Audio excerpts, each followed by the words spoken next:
Hey guys, welcome back to my channel, and if you're new, hi, welcome. My name is Nadia. For today's video, we are going to be talking about the Sephora Warm Matte Palette. Now, I got the chance to play with this a little bit before the review. Maybe about, I did maybe like 3-4 looks. Got a chance to actually like work with this because I wanted to give you guys a good review, not just a first impressions. Because let's face it, eyeshadow, we don't know how it's gonna be like throughout the day. Like it could fade, it could start creasing, even though you're using like your best primer in the world. So I played with this, I tested it, and I'm gonna let you guys know what my thoughts are on this. But first, before we start on that, I just got my hair done yesterday. It's kind of like a purpley, pinky. The ends are a different color. I did my hair yesterday, yesterday as in Sunday, November 12th. But I'm pretty sure by the time I upload this video, it's gonna be like end of November, early December or something. So anyways, what do you guys think of my hair? I like it. I need a bit of a change. I had like the blonde hair for the longest time, but I'm kind of used to like my hair being, I don't know, kind of light, kind of like weird colors. Never had green, by the way, just to put that out there. Never had green, never had a neon color. So I hope you guys like my hair. Shout outs to Lisa, aka Beauty on the Grind, for doing my hair. I was in the salon for like 12 hours doing my hair. Like that is just insane. I think that's just like our thing, because even the last time we were doing my hair, I was there for like 12 hours to like, what, almost 2 in the morning, and my appointment was like 3 o'clock. And yesterday, my appointment was for 10 o'clock, but I didn't get home till like midnight or something. It's just a thing that we do. We spend hours on my hair because you know what, I don't get to see her enough. But anyway, so I will link her Instagram down below just in case you guys are interested. Go check her out. She's just amazing. She's so down to earth. She's the sweetest, kindest person ever. If you can get an appointment with her, I would do that ASAP. Like, she's booked solid. It's kind of hard to get an appointment sometimes. So anyways, back to the review. This retails for $85 Canadian. And I know it's a hefty price for a Sephora line. I personally never bought anything from the line itself. I know they have eyeliner, mascara, eyeshadows, and a bunch of other things. Nothing in the Sephora line kind of like drew me in up until the Warm Palette. So of course this caught my eye and I was like, ooh, ah. But during the first launch, like, it sold out so fast, I couldn't even get my hands on it. Like, it was sold out online and stores, like everywhere. You couldn't even get your hands on it. Like, the only time I got to play around with it was obviously trying it in the stores, but that's not the same. I can't play with that on my eyes or anything. So luckily they restocked and I got a hold of one and I got a chance to play with this, thankfully, and wanted to give you guys a good review.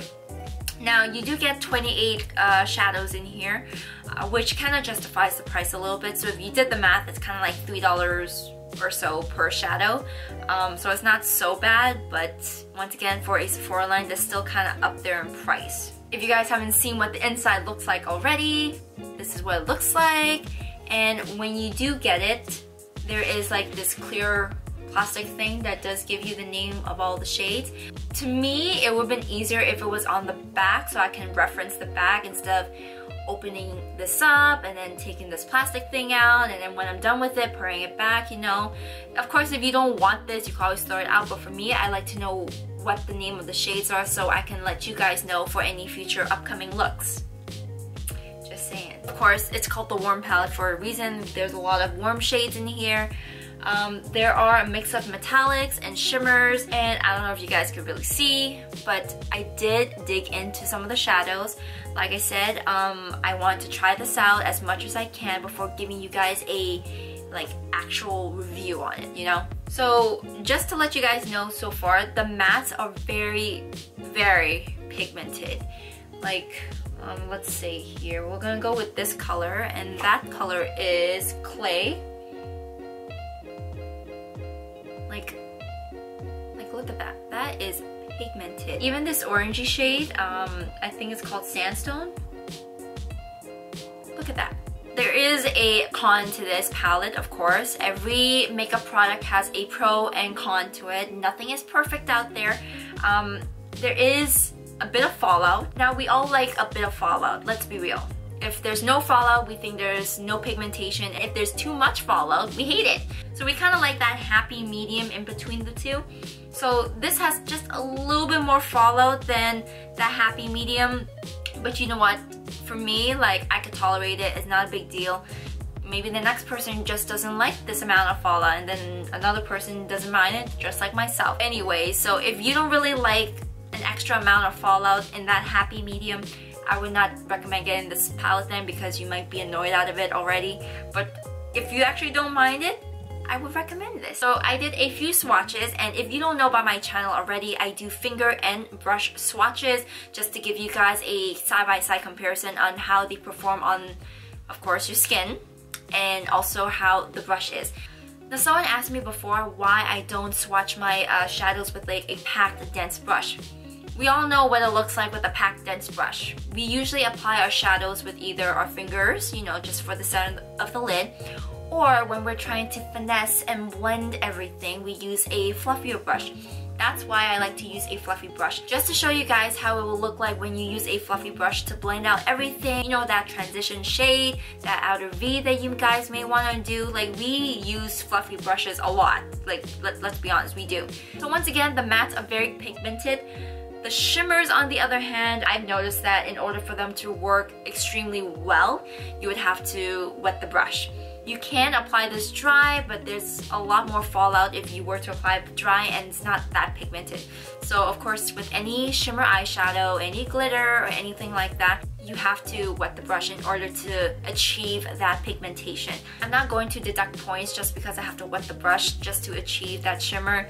It's normal, guys. Like, every shimmer shadow, basically you have to wet the brush to basically enhance that pigment.